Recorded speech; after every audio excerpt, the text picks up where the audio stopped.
Folks, as I said yesterday, Hashem has a funny way of doing things. I'm using the wrong word, not funny. Interesting. Timely. There we go.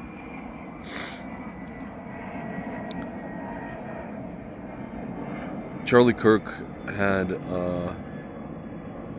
Dr. Zelenko on a few times to talk about his protocol during COVID.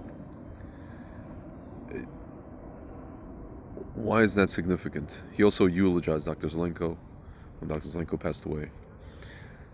It's interesting. Dr. Zelenko passed away on Rosh Chodesh Tammuz, which is 2 days before the yahrzeit of the Lubavitcher Rebbe. But why is all of this significant? Well, because, folks, Dr. Zelenko was, or tried to be, as much of a Hassid of the Rebbe as he possibly could, especially during COVID. He basically it was essentially him against the world, in terms of, he went by himself, almost as if by himself, against the medical establishment. Yeah, he had people who agreed with him, who were on his side, but really he was by himself. And interestingly enough, that was basically Charlie, right?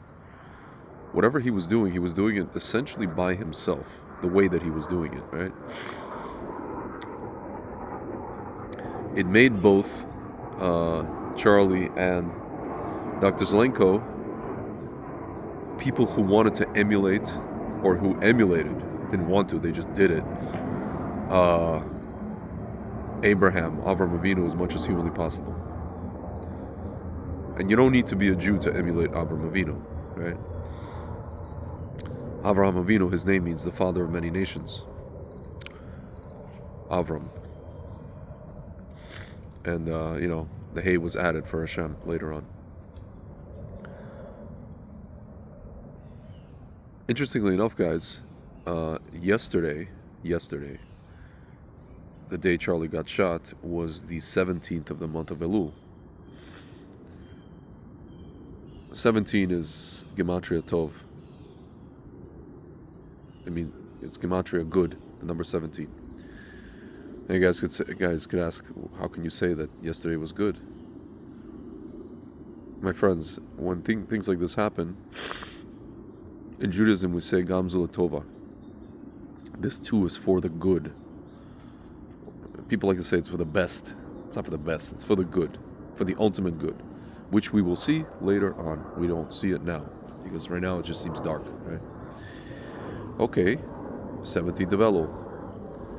What is the next day, folks? The next day is the 18th of Elul, the yahrzeit of a few people, and the birthday of a few people. The Maharal of Prague, Rabbi Yehuda Low, big Torah scholar. I want to say, unfortunately, he's known for this mythological kind of scenario of creating a golem. But I think what he should be known for is his Torah scholarship, all the books that he wrote, which are incredible. Which every Jew of every stripe in the Orthodox world reads. Doesn't matter who you are. Learns and reads. But he created a golem. He created this thing called a golem, folks. What was the purpose of this thing, if it was real? Was to fight anti-Semites, literally to fight them physically, to ward them off, because there was a lot of blood libels against Jews in Europe. My friends, Charlie was essentially that golem. He's a tall 6'5", 6'6" guy. He was an ideological golem, not golem in the sense of, you're thinking of Smeagol from Lord of the Rings. Golem, Golem.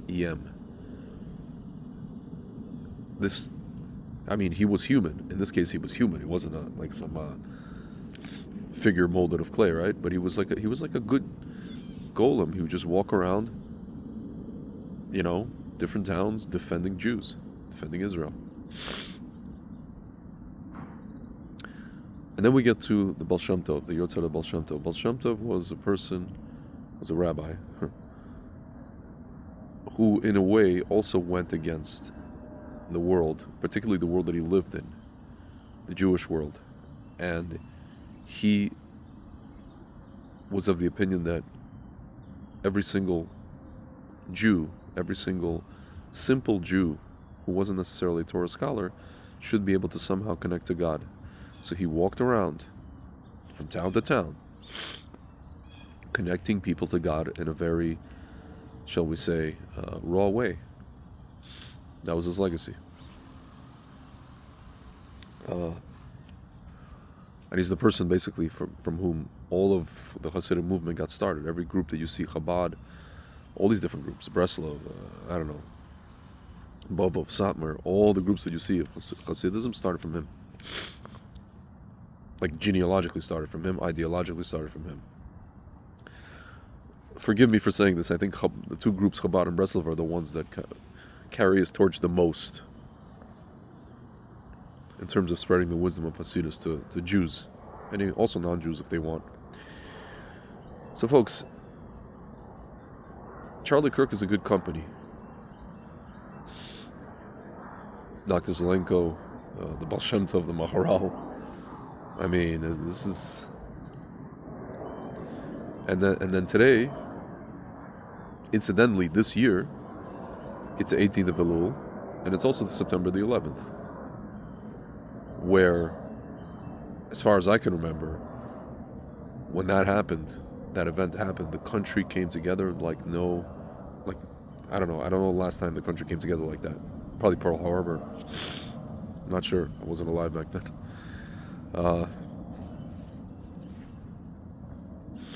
And again, I really, really hope that today, the day after, the morning after that horrific thing that happened yesterday, can be the beginning of something great in America. Not something dark, but something great. It's interesting, guys. You know, Charlie Kirk, the non-Jew, the righteous non-Jew, righteous Gentile, started writing a book. He had already a manuscript for a book about what? Convincing people why it's good to keep Shabbat. Folks, a non-Jew, you know, I was always saying, ever since I became religious, guys, and I would read these websites, Ashant.com and Chabad, I would always say, wow, there's amazing ideas in here.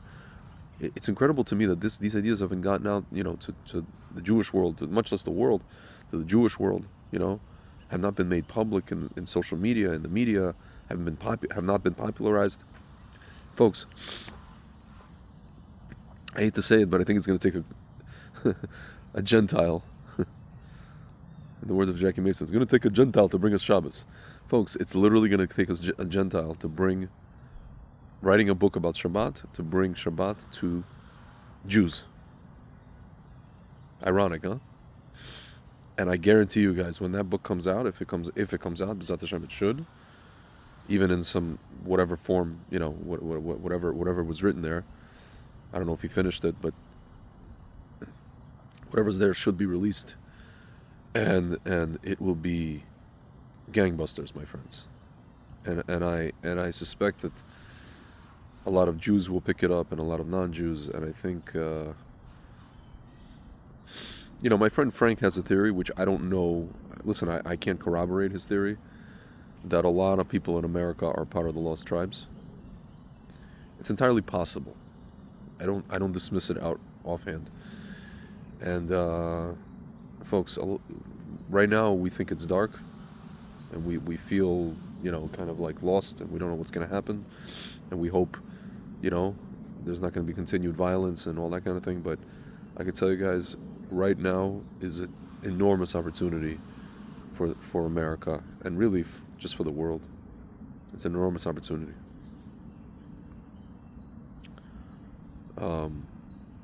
Because people like this, you know,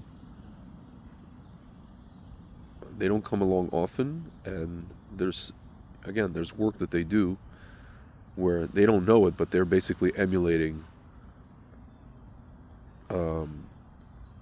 great people, right? Whether it's the Baal Shem Tov, whether it's Maharal of Prague, whether it's Avram Avinu, there's sparks of those people in really in all of us, and it's really a choice if we want to activate those sparks or not, and emulate those people. It's a choice, really. Hashem gave us that free will, so to speak. It's a free will department. That's why we have good and evil, because of, that's a different discussion, because of the free will department. Otherwise the free will department would not work. It would shut down. With that said, my friends, the neshama of Charlie Kirk should have an aliyah. The neshama of the Baal Shem Tov, and also, by the way, Shno Zalman of Liadi, the founder of Chabad, and Rabbi Yehuda Low, Maharala Prague, should have aliyot.